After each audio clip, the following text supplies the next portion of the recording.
subscribe and like the video. He's already talked about how the Gaza situation is just not working, and he wants to do mass ethnic transfer, which is obviously. Yeah, I would like to see Jordan. I'd like to see Egypt take some look. The Gaza thing has not worked. It's never worked. And I feel very differently about Gaza than a lot of people. I think they should get a good, fresh, beautiful piece of land, and we get some people to put up the money to build it and make it nice and make it habitable and enjoyable and make it a home. They don't want to leave, though. Palestinians say they don't want to leave. I don't know how they could want to stay. It's a demolition site. It's a pure demolition site. If we could find the right piece of land or numerous pieces of land and build them some really nice places with plenty of money in the area, that's for sure. I think that would be a lot better than going back to Gaza, which has had just decades and decades of death. Where would those pieces of land be? Well, they could be in Jordan, and they could be in Egypt, and they could be in other places. You could have more than two, more than one, but you could have more than two. And you'd have people living in a place that could be very beautiful and safe and nice. Gaza has been a disaster for decades. Would the U.S. pay for that? I don't think the UN would pay, but I think there's plenty of people that would in the area. They have a lot of money. I wonder who made it a demolition site with whose weapons. I think what should be more concerning to people is that they're saying that the Gaza population is now 1.7 million people, meaning over 600,000 Palestinians in Gaza are currently unaccounted for. I think it's pretty wild that Donald Trump is in the simplest terms talking about mass ethnic transfer, which is ethnic cleansing, and there's not like a lot of pushback against it, which is expected, to be fair, because when Joe Biden would say, Joe Biden wouldn't say like, oh, we got to move these Palestinians out of here, they got to go somewhere else. But like when he was defending Israel turning Gaza into, in Trump's words, a demolition site, they also didn't question that either. But hey, yeah, I think there isn't pushback because he's just stating in plain terms what our policy goals have always been without the double speak of the Democrats. Yeah. I genuinely believe that he's stupid enough to not understand that he's advocating for ethnic cleansing.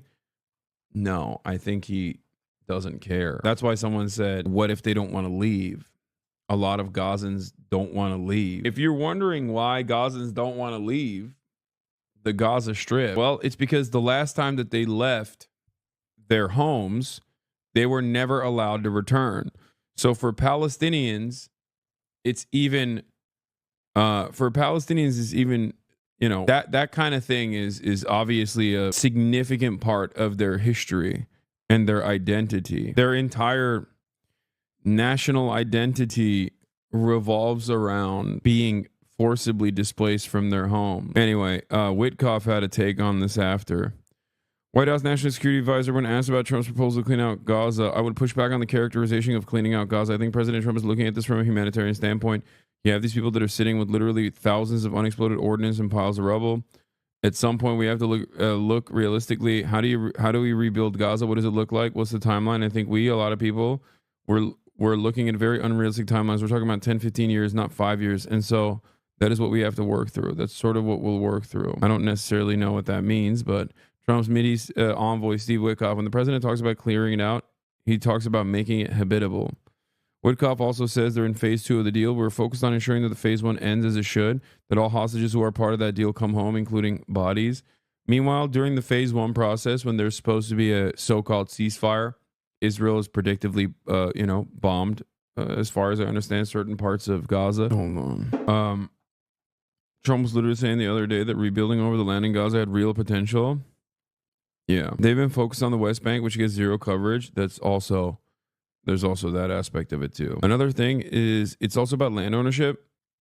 If Palestinians leave Gaza somewhere else, they will have no stake in their own fates and will likely always be a lower class wherever they go. Yeah, they're in.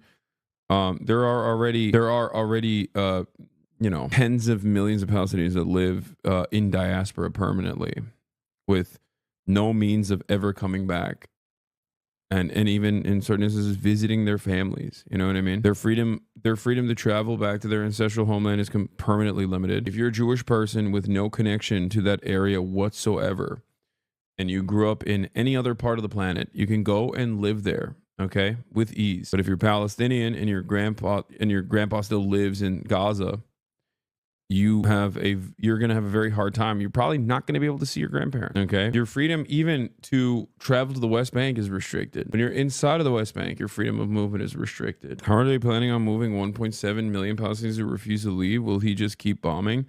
The displaced Palestinians will also be used as a justification to invade Jordan and Egypt under the excuse that the resistance is operating from there, so they're invading for security reasons. Yeah, there's also that. Also, Donald Trump signs an executive order withdrawing the United States from the UN Human Rights Council and UNRWA. In light of numerous actions taken by a number of bodies of the United Nations, which exhibit a deep anti-American bias, we have an executive order. You know what's crazy about this, by the way? Like liberals who say, well, guess what, pro-Palestinians, you deserve this for voting for Jill Stein. Number one, Jill Stein, no motion, okay? Even if all Jill Stein voters voted for Kamala Harris still would have lost. That's number one. Number two, you know which administration also pulled UNRWA funding after Israel lied and said UNRWA was involved in October 7? The Biden administration. He's just making it permanent. This is yet another glaringly obvious example of like the uniparty principles of American foreign policy. Okay? And not only is it uniparty, but what did I also tell you? It only becomes worse, right? It only becomes more right-wing. Oftentimes, the Democratic Party will not undermine the decisions of the previous administration, like with Donald Trump doing the Abraham Accords and numerous other pro-Israel things that greatly destabilized the region and caused October 7, as I pointed out many times over in my coverage over the past 16 months. Biden's involvement before October 7 was not actually reversing any of the decisions that the Trump administration had made and simply continuing it. Then October 7 happens, and then Biden does a okay. Biden oversees the and complete ethnic cleansing, right? Attempts of the Palestinian population, making the entirety of the Gaza Strip uninhabitable so that they can inevitably justify mass population transfer. So Donald Trump is basically just moving it further to the right.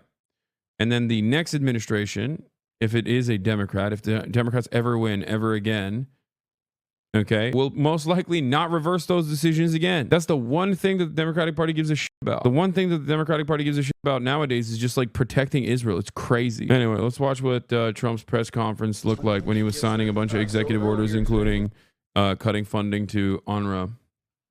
Before the press came in, you signed a commission appointing Chris Wright. Also, the United States government has officially flown undocumented migrants over to Guantanamo Bay for the first time ever, specifically for being undocumented migrants, okay? And not because they're terrorists or whatever. Even that is also not, that is also ridiculous. Your next Secretary of Energy. We have another commission prepared for your signature. Yeah. El Salvador has also mentioned that Nayib Bukele said that he would be open to using CCOT as a holdover facility for undocumented migrants away from the United States. It's like really, really horrifying shit, okay? It is really, really, really horrible. This is Doug Collins to be Secretary of the VA. Doug Collins of Georgia. Two very good men.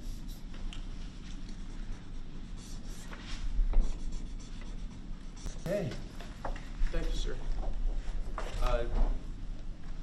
Next up, in light of numerous actions taken by a number of bodies of the United Nations, which exhibit a deep anti-American bias, we have an executive order prepared for your attention that would withdraw the United States from the UN Human Rights Council, would withdraw the United States from the UNRWA, which is a refugee organization, and would also review American involvement in UNESCO, which has also exhibited anti-American bias. More generally, the executive order calls for a review of American involvement and funding in the UN in light of the wilds that, as you've expressed previously. Watching fascism in real time is fun, man. I wouldn't say fun. How does this lower the egg prices, guys? It's going to be shocking to... I have a shocking announcement. I don't think the egg prices are getting lower, okay? I don't think any of these things that Donald Trump is doing is lowering the egg prices. I don't want to freak you guys out, but I just don't think that he's invested in that. Use liquid eggs, you idiots. Come on, dude. You think that's the point? You think that's the argument that people are making? Do I have to describe it to you? Egg prices is just a standard for it's a thing that people point to. Of course not, but you get through. Dude, it's not about actually eating scrambled eggs, man. What are you talking about? It's just a standout.